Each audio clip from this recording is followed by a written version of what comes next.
আজকে 9/5/2021 ফিজিক্যাল সায়েন্সের যে ব্যাচটা আছে সেই ব্যাচটা শুরু করছি। দুটো কথা একটু বলে নিই। তোমাদের দুটো এক্সাম তোমরা অনলাইনে দিয়েছিলে, তার রেজাল্ট দিয়ে দেওয়া হয়ে গেছে। এর আগে একটা এক্সাম তোমরা খাতায় দিয়েছো,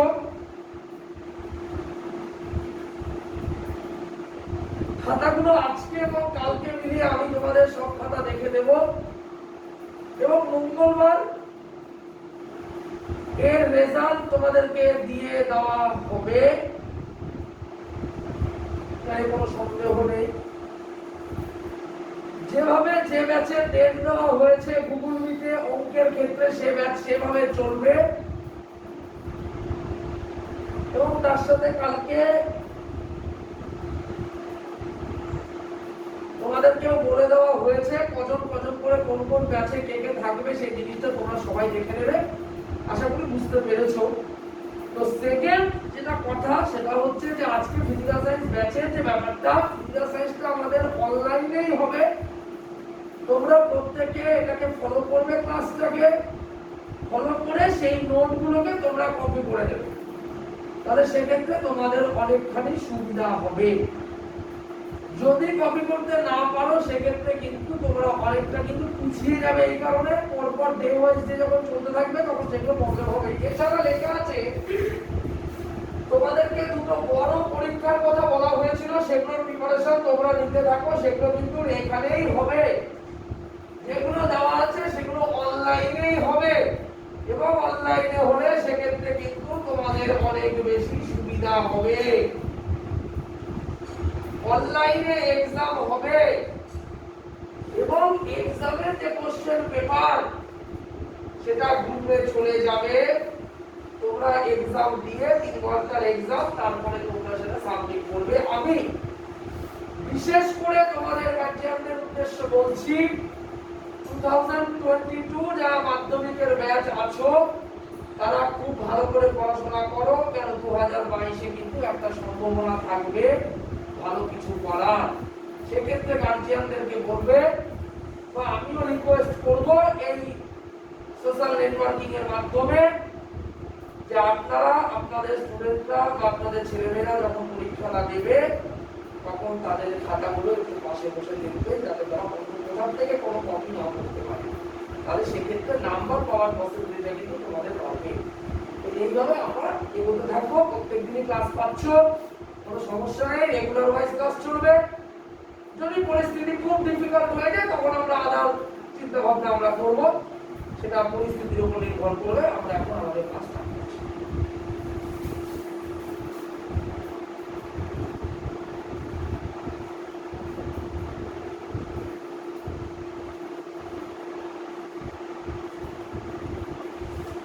তাপের ঘটনা সমূহ থেকে আমাদের প্রচুর প্রচুর কোশ্চেন করানো হয়ে গেছে, প্রচুর। আলোটা আমাদের শেষ হয়ে গেছে। তো এইবার আমরা এগুলো সব রিভিশন করব। রিভিশনে অনেক কিছু ত্রুটি বিচ্যুতি এগুলো আমাদের ধরা পড়বে, এগুলো নিয়ে অত অনিড হয়েও না, রিভিশন নিয়ে অত অনিড হয়েও না।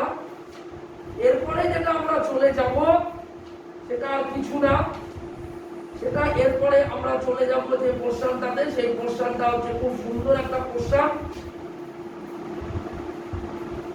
এটার নাম হচ্ছে রাসায়নিক গণনা।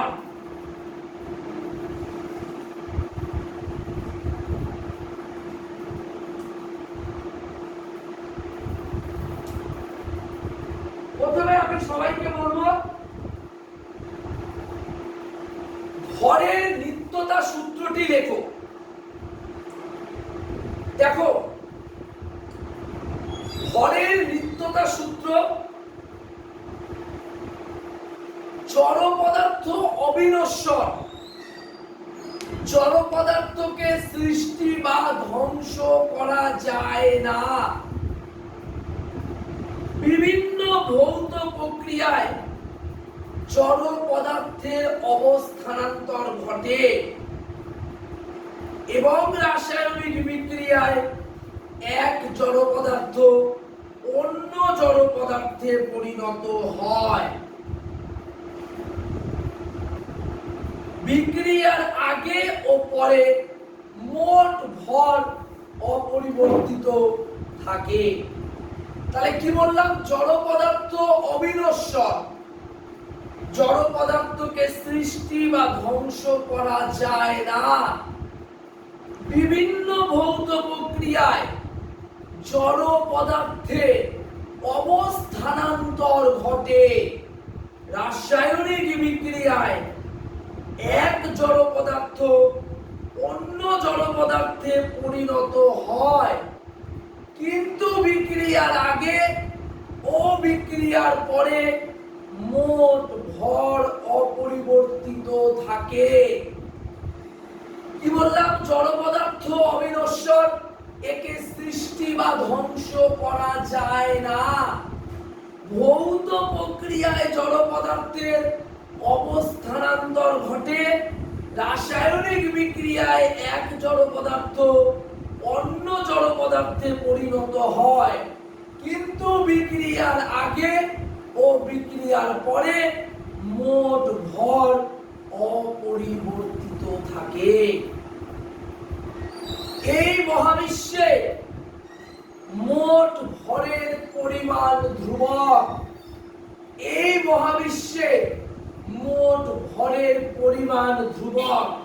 জড় পদার্থ অবিনশ্বর, একে সৃষ্টি একে ধ্বংস করা যায় না। ভৌত প্রক্রিয়ায় জড় পদার্থের অবস্থানান্তর ঘটে। রাসায়নিক বিক্রিয়ায় এক জড় পদার্থ অন্য জড় পদার্থে পরিণত হয়, কিন্তু বিক্রিয়ার আগে ও বিক্রিয়ার পরে মোট ভর অপরিবর্তিত থাকে।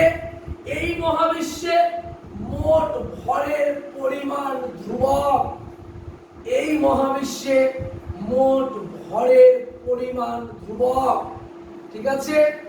এবার আমি তোমাদেরকে একটা জাস্ট কনসেপ্ট দিচ্ছি। ধরো এখানে রয়েছে ক্যালসিয়াম কার্বনেট। ক্যালসিয়াম কার্বনেটকে ভেঙে হয় CaO প্লাস CO2। CO থেকে ভাঙলে হয় CaO প্লাস CO2। এই CO3 কে বলা হয় ক্যালসিয়াম কার্বনেট।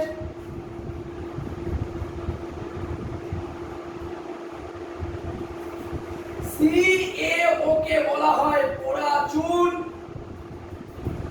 আর CO2 কে বলা হয় কার্বন ডাই অক্সাইড। এখানে CO3 টাকে বলা হয় বিক্রিয়ক পদার্থ।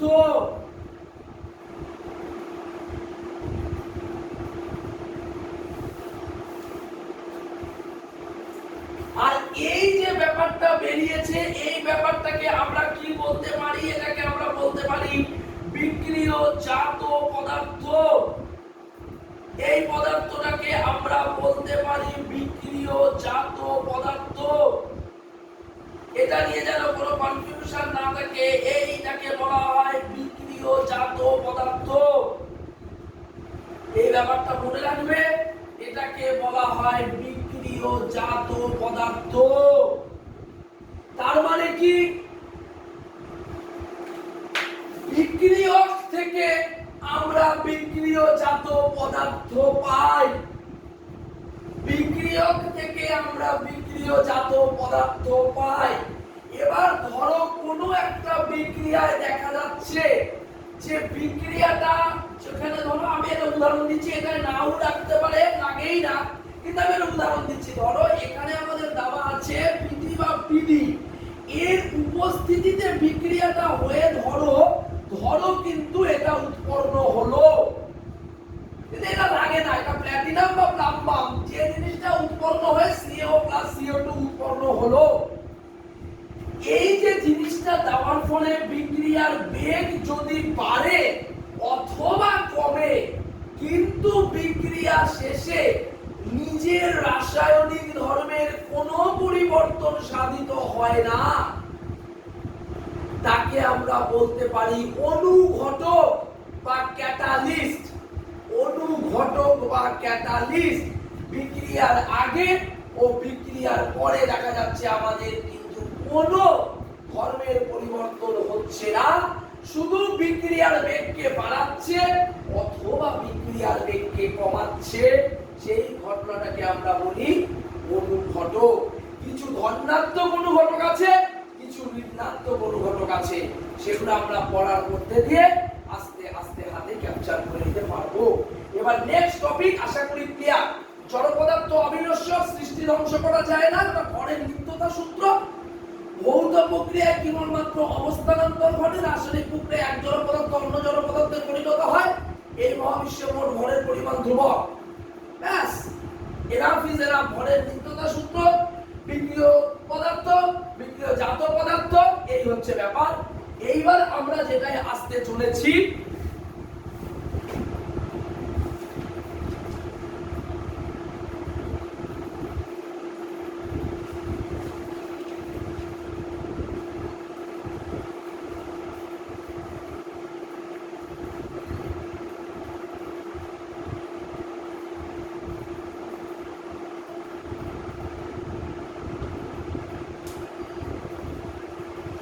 যদি বলে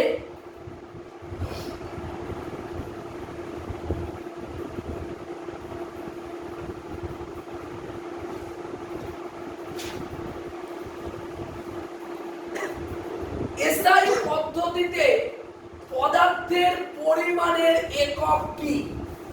যদি বলে যে এসআই পদ্ধতিতে পদার্থের পরিমাণের একক কি? দেখো সবাই, এসআই পদ্ধতিতে পদার্থের পরিমাণের একক কি? যদি বলে এসআই পদ্ধতিতে পদার্থের পরিমাণের একক, চোখ বন্ধ করে তোমরা লিখবে মোল।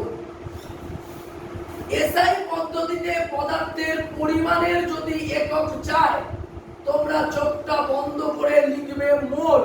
সিজিএস পদ্ধতিতে পদার্থের পরিমাণের একক কাউন্টেবল নয়। এসআই পদ্ধতিতে পদার্থের পরিমাণের একক মোল, সিজিএস পদ্ধতিতে কাউন্টেবল নয়। যদি বলে এমন একটা জিনিসের নাম লেখো যেটি দুটি সমজাতীয় রাশির অনুপাত হয়েছে বলে তার কোনো একক নেই, সেটি হলো বাষ্প ঘনত্ব। নির্দিষ্ট চাপ ও নির্দিষ্ট উষ্ণতায় কোন গ্যাসের আয়তন ডিভাইডেড বাই, বা নির্দিষ্ট চাপ ও নির্দিষ্ট উষ্ণতায় ভি আয়তন গ্যাসের ভর ডিভাইডেড বাই একই চাপ ও একই উষ্ণতায় হাইড্রোজেন গ্যাসের ভর। দেখো, যদি কথাটা আসে যে বাষ্প ঘনত্ব, তাহলে আমরা এইভাবে লিখব, বাষ্প ঘনত্বের কোনো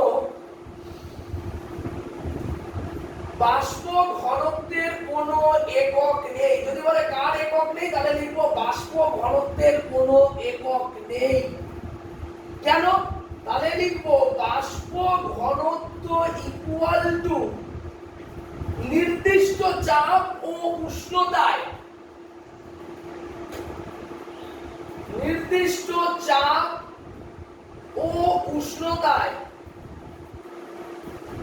লিখেছি ভি আয়তন গ্যাসের ভর। নির্দিষ্ট চাপ ও উষ্ণতায় ভি আয়তন গ্যাসের ভর ডিভাইডেড বাই একই চাপ ও উষ্ণতায়, একই চাপ ও উষ্ণতায় ভি আয়তন হাইড্রোজেন গ্যাসের ভর। ভি আয়তন হাইড্রোজেন গ্যাসের ভর। আশা করি ক্লিয়ার। উষ্ণতায় ভি আয়তন গ্যাসের ভর ডিভাইডেড বাই একই চাপ ও উষ্ণতায় ভি আয়তন হাইড্রোজেন গ্যাসের ভর।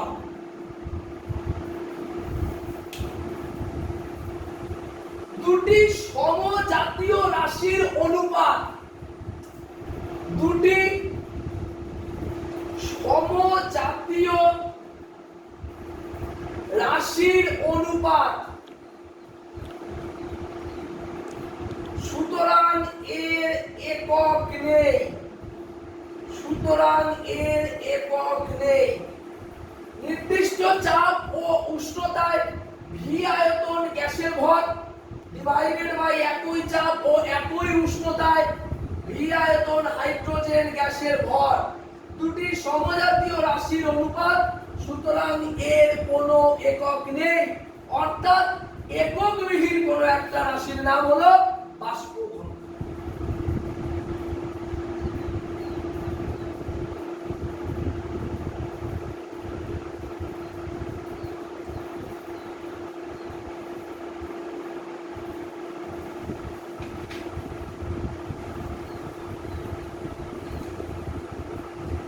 এবার যদি বলে তোমাদেরকে মোল কাকে বলে, তোমরা সবাই দেখো মোল কাকে বলে।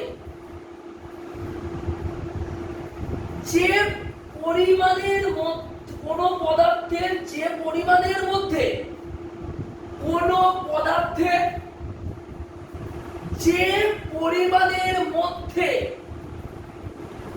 অ্যাভোগাড্রো সংখ্যক কণিকা বর্তমান থাকে, কোন পদার্থের যে পরিমাণের মধ্যে অ্যাভোগাড্রো সংখ্যক কণিকা বর্তমান থাকে তাকে এক মোল বলে। কোন পদার্থের যে পরিমাণের মধ্যে অ্যাভোগাড্রো সংখ্যক কণিকা বর্তমান থাকে তাকে এক মোল বলে। কোন পদার্থের যে পরিমাণের মধ্যে অ্যাভোগাড্রো সংখ্যক উপাদান কণিকা বর্তমান থাকে তাকে এক মোল বলে। কোন পদার্থের যে পরিমাণের মধ্যে অ্যাভোগাড্রো সংখ্যক উপাদান কণিকা বর্তমান থাকে তাকে এক মোল বলে।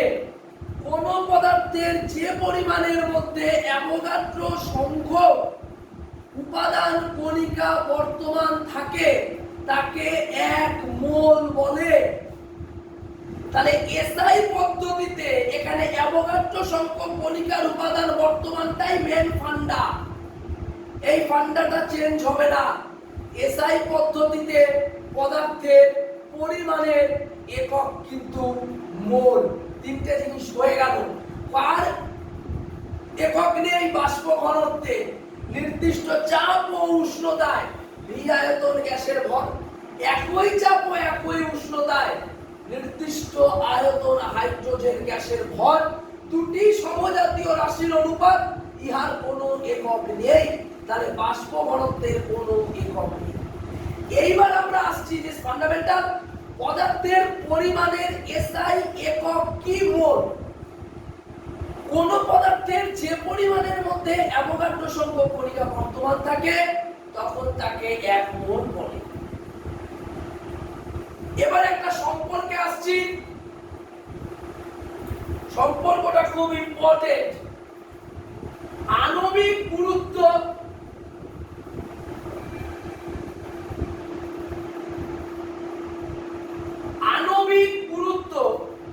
আণবিক গুরুত্বকে লেখা হয় এম দিয়ে, বাষ্প ঘনত্বকে লেখা হয় ডি দ্বারা। তাহলে এর রিলেশনটা হচ্ছে m = 2 × d।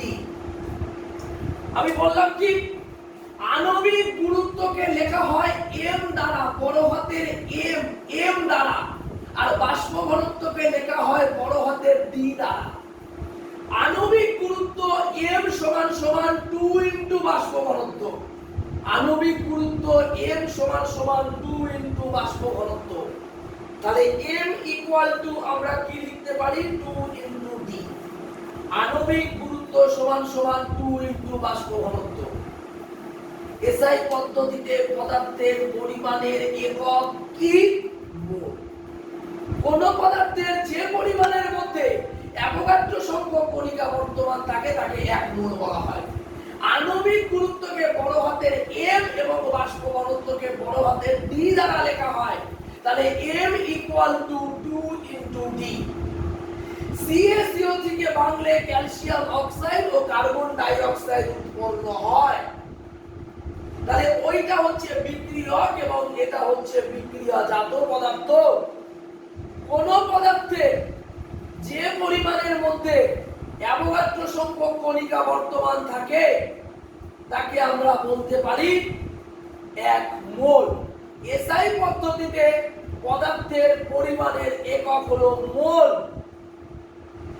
যেখান থেকে আমরা জিনিসটা উৎপন্ন করতে পারছি সেটা বিক্রিয়ক এবং পাশেরটা বিক্রিয়াজাত।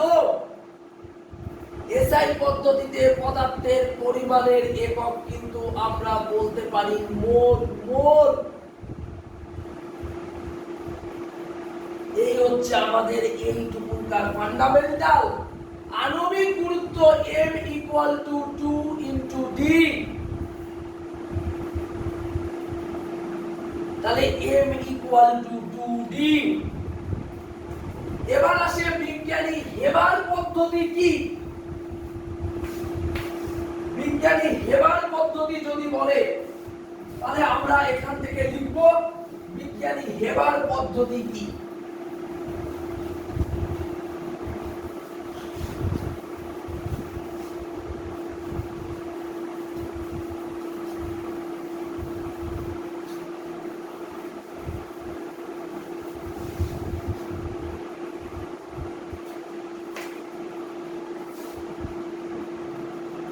বিজ্ঞানী হেবার পদ্ধতি কি?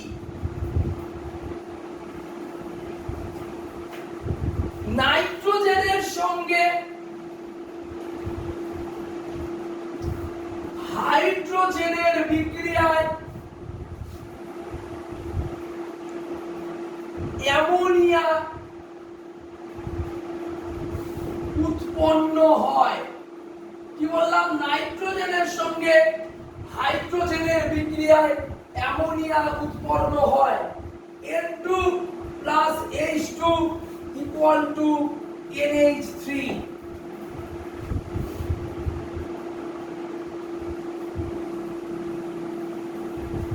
নাইট্রোজেনের সঙ্গে হাইড্রোজেনের বিক্রিয়ায় অ্যামোনিয়া উৎপন্ন হয়, এটাকে আমরা বলতে পারি বিজ্ঞানী হেবার পদ্ধতি।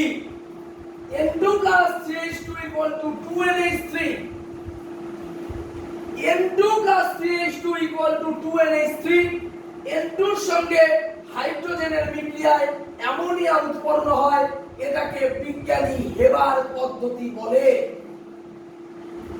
এই অ্যামোনিয়াটাকে বলা হয় ঝাঁঝালো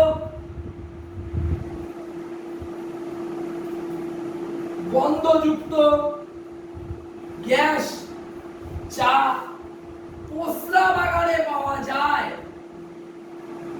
ঝাঁঝালো গন্ধযুক্ত গ্যাস যা প্রস্রাবাগারে পাওয়া যায়। N2 এর সঙ্গে হাইড্রোজেনের বিক্রিয়ায় অ্যামোনিয়া উৎপন্ন হয়। N2 + CH2 = 2NH3। ঝাঁঝালো গন্ধযুক্ত গ্যাস যা প্রস্রাবাগারে পাওয়া যায়। এইটুকুনটা গেল রাসায়নিক বিক্রিয়ার একটা ফান্ডামেন্টাল সাইট। এইবার নেক্সট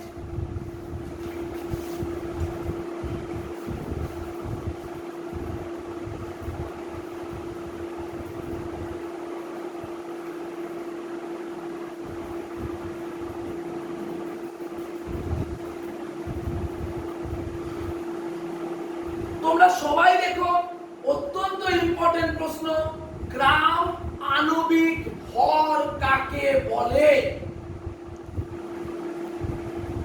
কোন মৌলিক বা যৌগিক পদার্থে,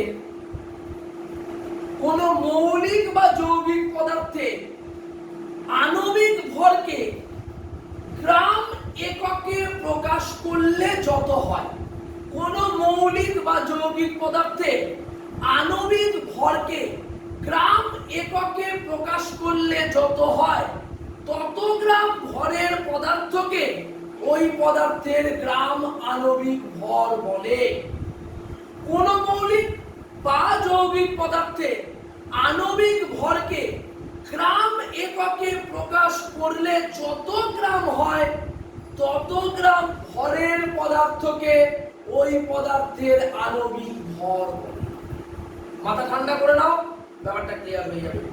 কোন মৌলিক বা যৌগিক পদার্থে আণবিক ভরকে গ্রাম এককে প্রকাশ করলে যত হয় তত গ্রাম ভরের পদার্থকে গ্রাম আণবিক ভর বলে। কোন মৌলিক বা যৌগিক পদার্থের আণবিক ভরকে গ্রাম এককে প্রকাশ করলে যত গ্রাম হয় তত গ্রাম ভরের পদার্থকে ওই পদার্থের গ্রাম আণবিক ভর বলে। মাথা ঠান্ডা করা, যেমন কার্বন ডাই অক্সাইড, কার্বন হচ্ছে 12 প্লাস 16 ইনটু 2, মধ্যখানে এই দুটো গুণ হবে কিন্তু এটা মধ্যখানে প্লাস হয়ে যাবে, তাহলে 44 গ্রাম। এই 44 গ্রামটা কি আণবিক ভর। এই 44 গ্রামটা যেটা আণবিক ভর সেটাই হলো গ্রাম আণবিক ভর। এই 44 গ্রামটাকে আমরা কি বলতে পারি? 44 গ্রামটাকে আমরা বলতে পারি আণবিক ভর। এইটারই আরেকটা নাম গ্রাম আণবিক ভর। অর্থাৎ গ্রামের আণবিক ভরকে গ্রামে প্রকাশ করলে যত গ্রাম হয় তত গ্রামকে গ্রাম আণবিক ভর বলে। একটু আগে আমরা পড়িয়েছি বিজ্ঞানী হেবার পদ্ধতি কি, নাইট্রোজেনের সঙ্গে হাইড্রোজেনের বিক্রিয়ায় অ্যামোনিয়া উৎপন্ন হয়, এটা হলো বিজ্ঞানী হেবার পদ্ধতি।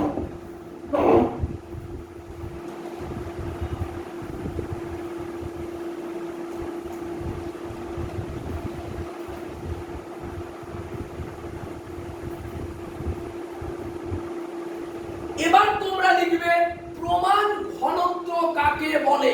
প্রমাণ ঘনত্ব কাকে বলে? লেখো প্রমাণ উষ্ণতা ও চাপে, স্ট্যান্ডার্ড টেম্পারেচার প্রেসার অর্থাৎ এসটিপি তে প্রমাণ উষ্ণতা ও চাপে 1 লিটার গ্যাসে গ্রামে প্রকাশিত ওজন কি? প্রমাণ উষ্ণতা ও চাপে অর্থাৎ এসটিপি তে 1 লিটার গ্যাসে গ্রামে প্রকাশিত ওজন কি? প্রমাণ উষ্ণতা ও চাপে 1 লিটার গ্যাসে গ্রামে প্রকাশিত ওজনকে গ্যাসটির প্রমাণ ঘনত্ব বলে। আবার বলছি, প্রমাণ উষ্ণতা ও চাপে 1 লিটার গ্যাসে গ্রামে প্রকাশিত ওজনকে গ্যাসটির প্রমাণ ঘনত্ব বলে। যেমন হাইড্রোজেনের প্রমাণ ঘনত্ব 0.089, হাইড্রোজেন এর প্রমাণ ঘনত্ব, এটা পরীক্ষায় আসে, অপশন দিয়ে ঠিক করতে দেয়, 0.089 গ্রাম পার লিটার। তাহলে কি বললাম? প্রমাণ উষ্ণতা ও চাপে 1 লিটার গ্যাসে গ্রামে প্রকাশিত ওজন। প্রমাণ উষ্ণতা ও চাপে 1 লিটার গ্যাসে গ্রামে প্রকাশিত ওজনকে গ্যাসটির প্রমাণ ঘনত্ব বলা হয়। প্রমাণ উষ্ণতা ও চাপে 1 লিটার গ্যাসে গ্রামে প্রকাশিত ওজনকে গ্যাসটির প্রমাণ ঘনত্ব বলা হয়। যেমন হাইড্রোজেনের প্রমাণ ঘনত্ব 0.089 গ্রাম পার লিটার। তাহলে প্রমাণ ঘনত্ব গ্রাম পার লিটারে হয়। প্রমাণ উষ্ণতা ও চাপে 1 লিটার ভরে বা 1 লিটার গ্যাসে গ্রামে প্রকাশিত ওজনকে, 1 লিটার গ্যাসে গ্রামে প্রকাশিত ওজনকে প্রমাণ উষ্ণতা ও চাপে 1 লিটার গ্যাসে গ্রামে প্রকাশিত 1 লিটার গ্যাসে গ্রামে প্রকাশিত ওজনকে প্রমাণ চাপ উষ্ণতায় 1 লিটার গ্যাসে গ্রামে প্রকাশিত ওজনকে প্রমাণ ঘনত্ব বলে। প্রমাণ ঘনত্ব কাকে বলে এটা হয়ে গেল। এই প্রমাণ ঘনত্ব অবধি তোমাদের আজকের ক্লাস থাকবে। নেক্সট ডে আমি যে ক্লাসটা করাবো সেটা শুরু করব প্রমাণ ঘনত্ব ও বাষ্প ঘনত্বের সম্পর্কের মধ্যে দিয়ে। প্রমাণ ঘনত্ব ও বাষ্প ঘনত্বের সম্পর্কের মধ্যে দিয়ে।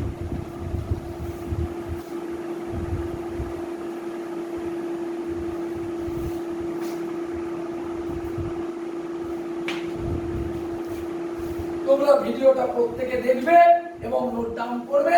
এই রাসায়নিক গণনাও দেখবে একটা সময় শেষ হয়ে গেছে। এই রাসায়নিক গণনা শেষ হয়ে গেলে আমি একটু বিরতি নেব, নিয়ে আমি গ্যাসের আচরণের গ্রাফ অঙ্ক আর তাপের অঙ্ক পড়াবো, তারপরে অন্য চ্যাপ্টারে যাব।